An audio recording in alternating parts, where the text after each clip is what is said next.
Maharashtra Jharkhand assembly ఎన్నికలు complete అయిపోయాయి. Results కూడా వచ్చేసాయి.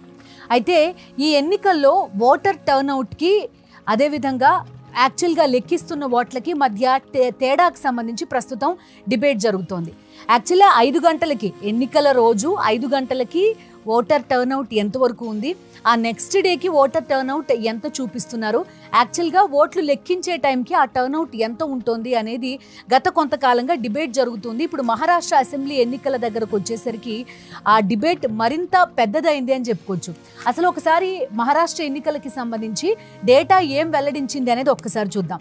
మహారాష్ట్ర ఎన్నికలకి సంబంధించి 5 గంటలకి ఈ పోలింగ్ కంప్లీట్ అయ్యేసరికి పోల్ పర్సంటేజ్ 58.22% ఉంది.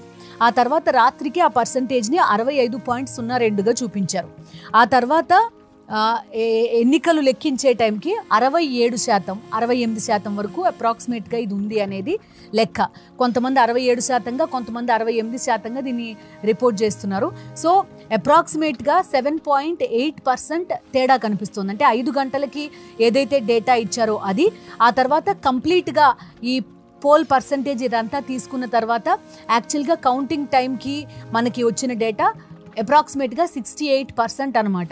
ఎందుకని ఇంత తేడా కనిపిస్తోంది అంటే 5 గంటలకి జనరల్గా పోలింగ్ స్టేషన్కి ఎవరైతే ఓటేయడానికి వచ్చారో వాళ్ళందరికీ కూడా లైన్లో ఉన్న వాళ్ళందరికీ ఓటు హక్కు కల్పించడం అనేది ధ్యేయం. కాబట్టి అది ఎవరైతే లాస్ట్ వరకు గేట్లు వేసే వరకు ఎవరైతే అందుబాటులో ఉన్నారో వాళ్ళందరికీ కూడా ఓటు వేసే అవకాశం కల్పిస్తారు. సో అది ఇంత తేడా ఉంటుందా? ఎక్కడ 58%, ఎక్కడ 67%, ఇంచుమించుగా 7.8% తేడా ఎందుకు వస్తుంది అనేది ఇక్కడ ప్రధానంగా విపక్షాలతో పాటు చాలామంది అనలిస్టులు కూడా క్వశ్చన్ చేస్తున్నారు.